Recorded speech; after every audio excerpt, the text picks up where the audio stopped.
దాని వెనుకున్న మతలబ్ ఏంది? ఆనాడు రైతుల దగ్గరికి వెళ్ళి మా ప్రభుత్వం భూములు సేకరించింది ఫార్మాసిటీకి సంబంధించి.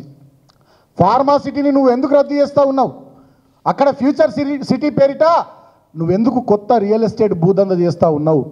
ఇవాళ నేను అడుగుతా ఉన్నా, రేవంత్ రెడ్డి గారు సమాధానం చెప్పాలి. జూబ్లీ హిల్స్లో, మాదాపూర్లో, కొండాపూర్లో, గచ్చిబౌలిలో ఎవరెవరు ఎక్కడెక్కడ ఆఫీసులు పెట్టుకొని ఏ రియల్ ఎస్టేట్ సంస్థల వాళ్ళను, కాంట్రాక్టర్లను పిలుచుకొని అక్కడ పెట్టుబడులు పెట్టండి, అక్కడ ఇది చేయండి, అక్కడ అది చేయండి, అక్కడ స్పోర్ట్స్ యూనివర్సిటీ వస్తుంది, ఏఐకి సంబంధించి ఇంకోటి వస్తుంది, ఇంకోటి వస్తుంది అని చెప్పి మీరు మాట్లాడుతున్నటువంటి మాటలు వాస్తవమా కాదా? వాళ్ళు మీరు ప్రజలకు సమాధానం చెప్పాలి. ప్రజల్ని కూడా ఆలోచించమని కోరుతా ఉన్నా. మొన్న సీఎం రిలీఫ్ ఫండ్ చెక్కుల తతంగం ఒకటి నడిచింది. ఏం జరిగింది దాని వెనుక?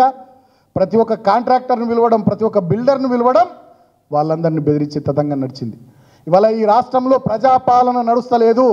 ప్రతిపక్ష పార్టీ ఎమ్మెల్యేల మీద దాడులు నడుస్తూ ఉన్నాయి. సోషల్ మీడియాలో పోస్టులు పెడితే వాళ్ళ మీద పోలీస్ కేసులు, వేధింపులు నడుస్తూ ఉన్నాయి.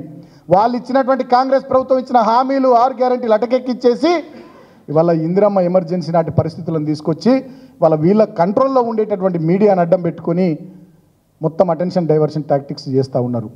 అడ్డగోలు జమాబందీ కథ నడుస్తూ ఉంది వాళ్ళ రాష్ట్రంలో. రాష్ట్రం 10 ఏళ్ళు కాదు 20 ఏళ్ళు వెనుకకు పోయింది.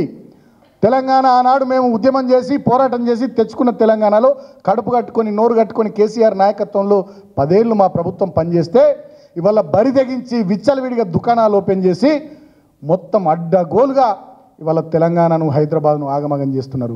తెలంగాణ బ్రాండ్ ఇమేజ్ను దెబ్బతీసిండు రేవంత్ రెడ్డి.